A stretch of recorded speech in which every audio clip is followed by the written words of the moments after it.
You're listening to the Dan Gemus Real Estate Show. Heard every Saturday and Sunday from noon to 1 p.m. right here on AM 800. Now, back to the show with broker, owner, and host, Dan Gemus. Welcome back to the show, everyone. A reminder, we're on the air with you again tomorrow between noon and 1. We have a lot to talk about. Our question of the day tomorrow, which you can text us right now at the station if you'd like. Text 10800. I'll save it for tomorrow. But our question of the day tomorrow is, what celebrity no longer living would you like to have over for dinner, and why? I can't wait to hear these answers. I can't wait to hear them. Sorry. He doesn't want to listen to me today. I know, I'm sorry. It'll be fine. So there you go. Text your answers, 10800, and we'll queue those up for tomorrow. But now, if COVID has taught us anything, it's that community and the sense of community is more important than it's ever been. This past year, a group was formed out in Amherstburg that's made it a goal to help make Amherstburg thrive. I'm honored to have been asked to be part of this group, and I sit on the board, and it's called Thrive Amherstburg. So now joining us to tell us what it's accomplished in 2021 and what other like-minded community folks can learn from its first year, our Thrive co-chairs Richard Petty and Lori Bruyette. Good afternoon to you both. Hi, Dan. Thanks so much for having us back. Of course. So let's start. Richard, why don't you tell us about Thrive? What exactly is Thrive? Well, you use the word community. Well, we're a community group. We are activists. We're a group of 12 residents, 7 own businesses in town. And our goal is to champion for an even better Amherstburg. Our vision, specific vision, or the what we want to achieve, is to make Amherstburg the best small town in Ontario. And we believe that's possible. Our name Thrive is actually an acronym. It's derived from our 6 values. Think about Thrive: timeless, healthy, relevant, inspired, valued, and engaged. Now, think about those 6 values. Who wouldn't want their community to embrace all those values? So our vision is to be the best in Ontario. Our values are the how we're going to do it. And our action is all the things we've done over the last year to do just that. Lori, why did you and Richard decide to start Thrive in the first place? That's a really loaded question. I'd be here all day talking about that. But Richard and I actually met quite casually in the bookstore, and we just started talking about, our investment in our town and what our vision for the town was. And we discovered that we had some very similar observations about Amherstburg. Yeah. Initially, it was, we both said this town has so much potential, but very little vision as a whole. And we saw a need to develop a stronger, more positive community with really great communication and a cohesive vision. So as we got talking, we developed and it kind of snowballed into, what are the weaker points? Well, we can't have a council that can't make evidence-based decisions. Yeah. So evidence-based and following science was very important to us. And we both identified that creating connections between best practices and our local governance was imperative as well. Huh. Fantastic. So to both of you, Richard, I guess Thrive had a huge year in 2021. So tell us about the accomplishments we had this year. What worked, what didn't work? Sure. Well, we started in May, and we've been transparent right from the start. In fact, we met with all 7 councillors before we even announced to tell them where we were coming from. So we didn't surprise them. We didn't embarrass them. So we got busy. One of the things we believe is that we need to educate and engage, inspire our residents. So we put on 9 free Zoom podcasts with experts at everything from affordable housing to climate change to what they call placemaking, real experts. And those were successful, 9 of those that you can still access on our website, thriveamherstburg.com.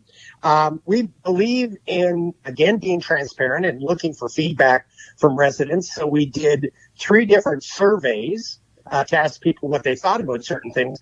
We did one survey about open air, and when we put it out there, typically the town gets about 100 respondents to a survey. Yeah. And we thought, boy, maybe we can get 200. We had 300 in the first 24 hours, and we ended up with 900. There's a technique when you're trying things out in communities. It's called tactical urbanism. And we, actually, Dan Gemus and the River Bookshop and me, put on something called Play Amherstburg, because we believe that we think open air is terrific, but was limiting. Did not have enough stuff for kids, and we put 2 of those on to huge success. And then and Lori talked about it, we created what we call white papers, where we recommend on certain things. And again, they're very disciplined by a very smart group of directors, and all of them recommend an idea. One was on climate change, one was on our heritage of our community, and one was on open air. And as Lori said, they all they were evidence-based. They were mindful of both domestic and international best practices. And we always believe the science, whether that's health and wellness science or climate science. So we've got a lot done. So are we satisfied? Absolutely not. What can we do better? We just announced that we're making membership free. We want more people to be involved. We want to showcase. We're having residents help us prepare our white papers now, but we want to put them front and center when we delegate to town next year. So they'll see, council will see less of us and more of their fellow residents. Yeah. And I think the other thing I'm disappointed is that still council is not grabbing these. They're not really being as active. They seem to get in the weeds and want to talk about all kinds of little things instead of saying, hey, for instance, we have a climate crisis on our hands. Let's not worry about the small details. What are we going to do to address that? So we've got to work on that, and we're going to put a lot of pressure in 2022 on our council to do just that. I think it's tough, especially in an election year, right, where they don't want to ruffle feathers too much, I think, with budgets coming out. And I think our goal and our challenge is getting past that noise. Yeah, and frankly, making what our vision is and our action plans, we'd like to make them an issue in the election. And listen, if the residents don't like what we're doing, it's a democracy. They can vote against them. Sure. Which of the many people who are going to run for the 7 positions, where do they stand on these issues? And if you like our issues and you like their stance, vote for them. If you don't like our issues and you want to support someone who's against those initiatives, then vote for them. So it's a democracy, and everyone will decide on October 24th. So, Lori, Richard talks about white papers coming out this year. Tell us about which ones we can expect. Well, on top of the fact that it is an important election year, and the residents of the town have that opportunity to voice their opinion, direction on what the town should do moving forward, we've considered these are the upcoming white papers. We'll look at affordable housing. We'll be doing a white paper on parking minimums.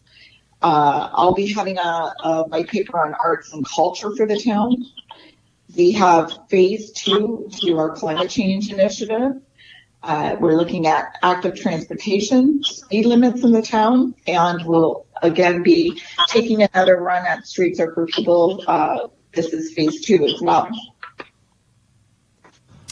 So all huge topics and great topics. And again, folks can find more information at thriveamherstburg.com if you want to. It's a lot of information being thrown at you. Richard, Thrive has been approached by many key players in other municipalities in the last months. What advice do you have for those looking for something similar, or to maybe champion something similar in their communities?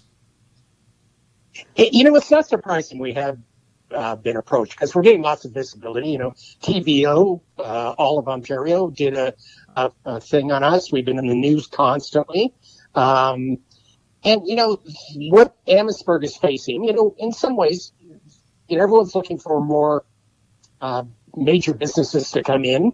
It's not happening in the small communities. Yeah. We're in pretty good shape. from our downtown core, but a lot of them have been hollowed out. So it's not a surprise they've reached out to us. And when they ask us how to do it, the first thing we really stress is you've got to get some very engaged and committed leaders in the community to take over. Yes, you want to work with your elected representatives, but it's going to come from you. And you've got to find that first. So that's really the number one thing to do. And then we go back to what we talked about, our discipline. Be very strategic, be very disciplined. There's so much data out there, so much best practices. I mean, what's going on all over the world? And I try to track what's going on in Europe and Australia and every place, to really be mindful of that. It's kind of legitimate plagiarism. It's out there. It's in the public domain. It can be adapted and scaled for Amherstburg. So those are the things I really tell them. And it'll be interesting. I've talked to two communities at length who have similar issues and opportunities. We'll see what happens with them. I think you've both done a great job with the group. And again, I'm very happy that you approached me to sit on the board as well. But you've assembled a great group of people, professors, doctors, people that know their stuff, I think, which is key, right? It's one thing to have a bunch of residents that just want to get involved, but at the end of the day, you have to have people that can helm and really put the studies and the information behind the white papers.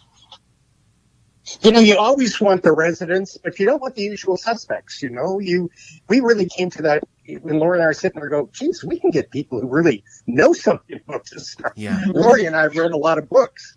I mean, we're lay people when it comes to this stuff. But yes, if you look at our lineup of 12 people, from science to doctors to PhDs to lawyers, now we have an architect on the board in Lino. We've got it all. I think that we're really fortunate, Dan, that the planet's aligned with not just professionals with backgrounds in some really key areas, but passionate residents. Right. I mean, we have a really good, well-rounded perspective, and there is not one of us that isn't willing to engage with somebody that approaches us in a conversation about it and keep our ears and our minds open to what a resident has to say. So that's been very important and special to our group as well. So, Lori, just as we wrap things up here a little bit, Richard mentioned the free membership to Thrive for those out in Amherstburg. Tell us about that.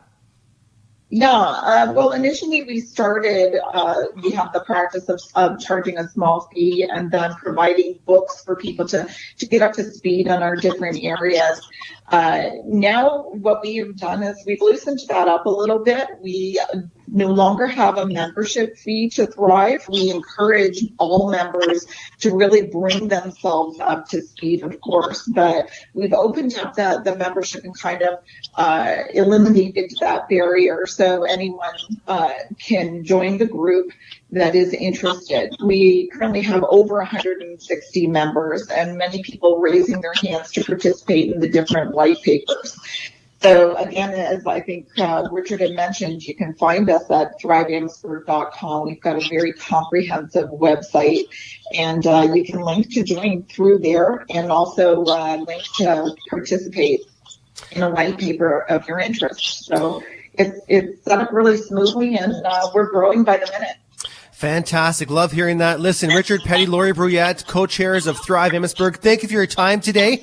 And yes, of course, if folks want to hear or learn more about Thrive, again, thriveamherstburg.com. Lots more to come right after this with Nikki and her Doobies Home Center tip of the day here on the Dan Gemus Real Estate Show. Stay tuned.